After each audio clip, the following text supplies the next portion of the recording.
What if I told you that doing absolutely nothing this weekend could save you hundreds of dollars? No spending, no shopping, no takeout or reek-out. Just one weekend, one simple rule. I tried it myself, and what happened surprised me. This method really works. Here's the no-spend weekend method and how it can change the way you save for good. Most people think saving money is about willpower. It's not. It's about removing decisions.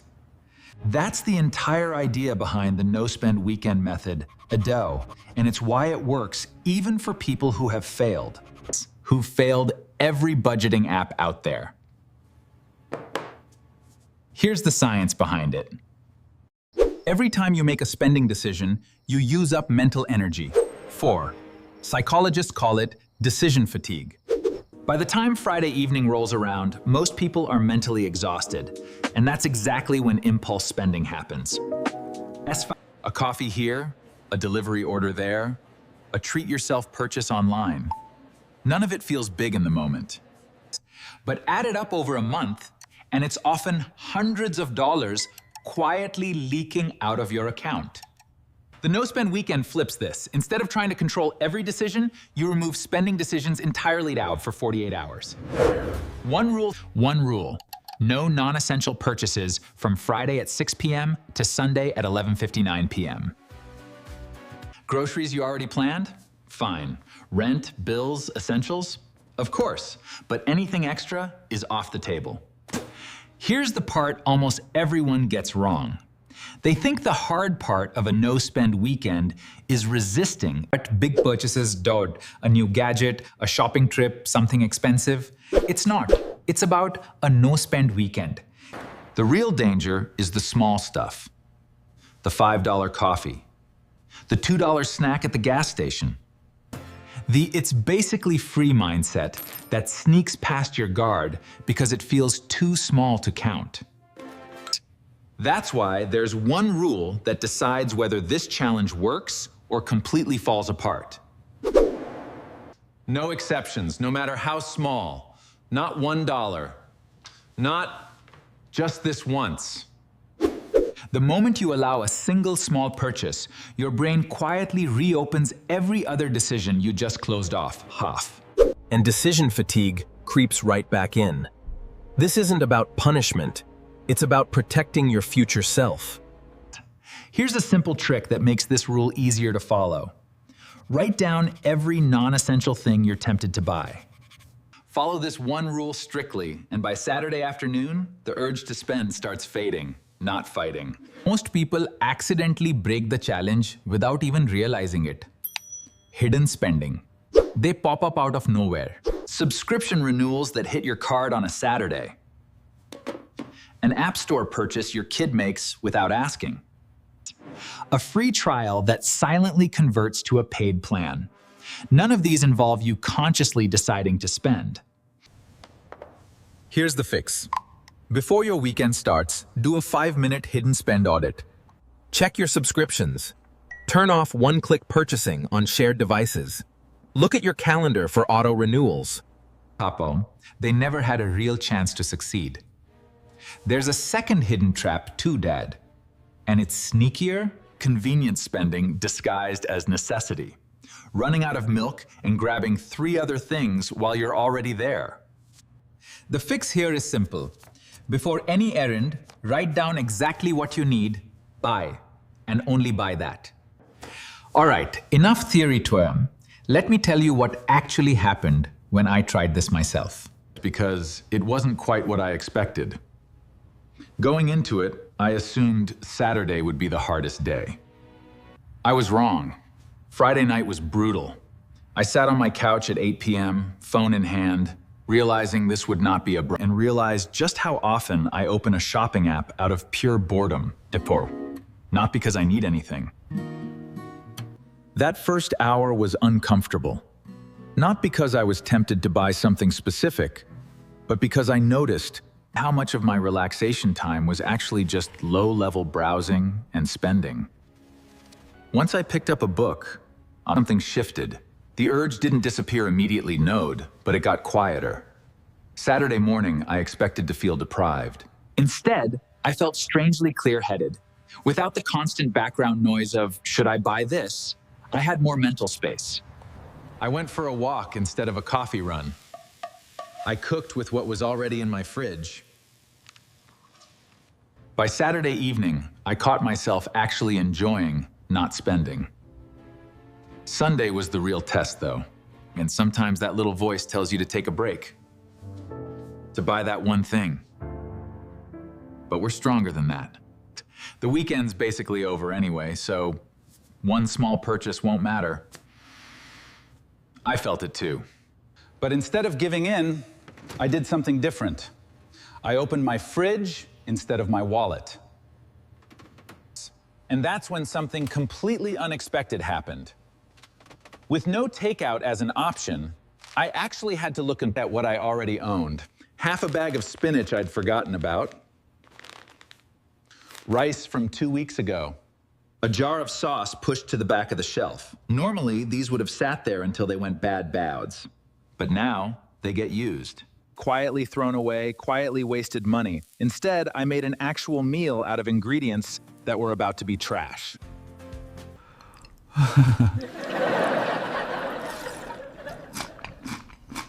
It was stopping me from wasting money I'd already spent. Food waste is one of the most invisible leaks in a monthly budget.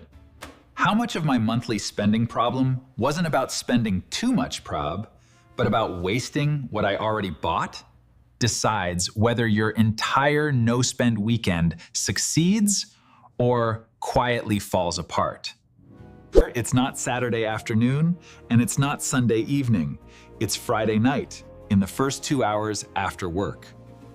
Here's why that specific window matters more than any other. By Friday evening, your willpower is at its weakest point. Of the entire week. You've made hundreds of small decisions already. What to wear, what to eat, what to prioritize. Decision fatigue isn't a theory at this point. It's a measurable dip in your ability to say no. And spending apps, delivery services, and online stores know this. Friday evening is when purchase rates spike across most platforms. This is exactly why the challenge lives or dies in that first Friday night window.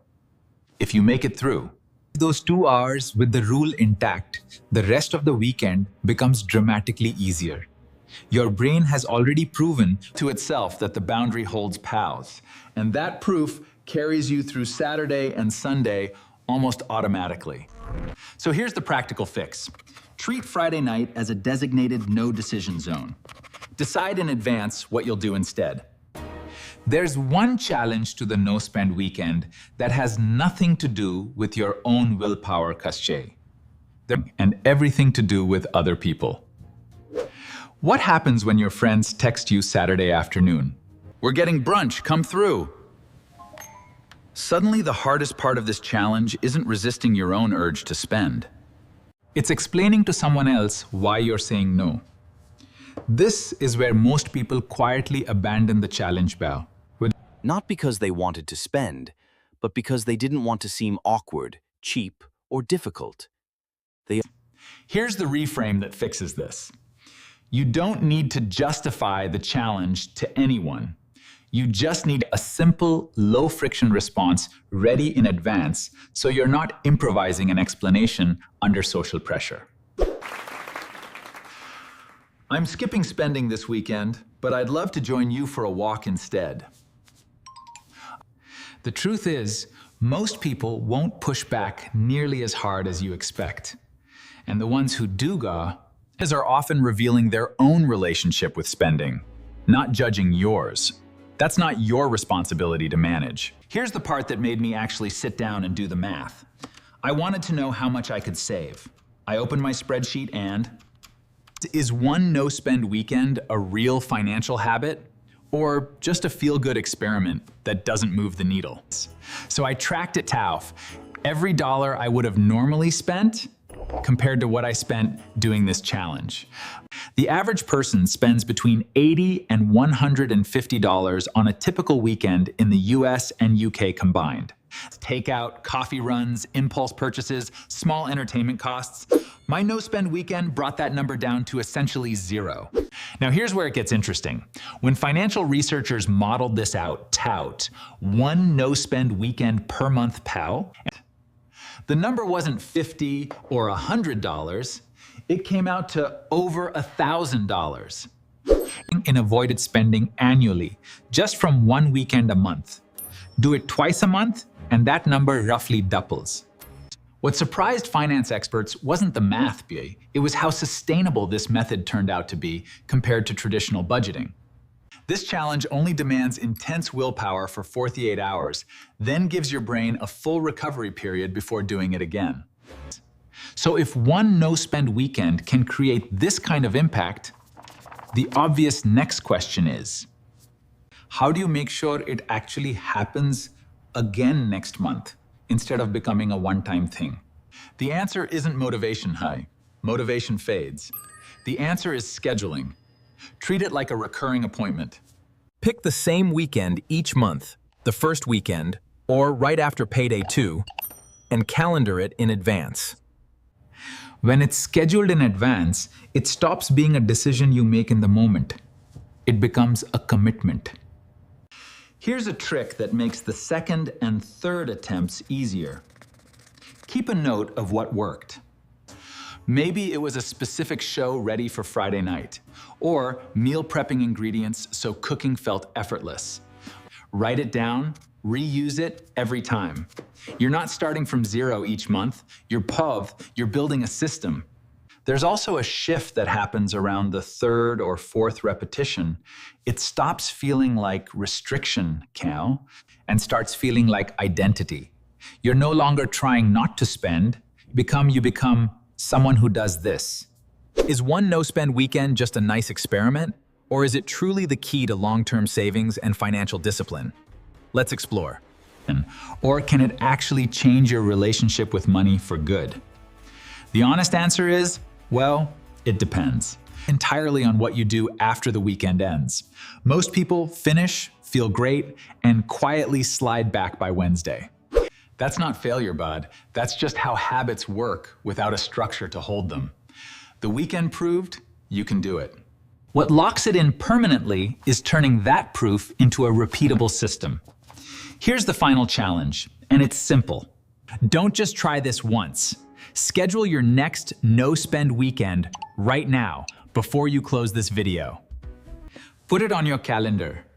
Tell one person you trust so there's light accountability without pressure. And keep that what worked note from earlier somewhere and you'll actually see it again. The goal was never to make you spend nothing forever. That's not realistic, and it's not even the point. The goal is to prove to yourself with real evidence, proof that you're capable of pausing spending on command whenever you choose to. That single proof point is worth more than any budgeting app. It's yours. One weekend, one rule. 10 turning points later, you now have everything you need to actually do this pan, not just watch someone else talk about it. So here's my real question for you. And which weekend are you starting yours? Try it. Come back and tell me how it went. Save money starts with one weekend.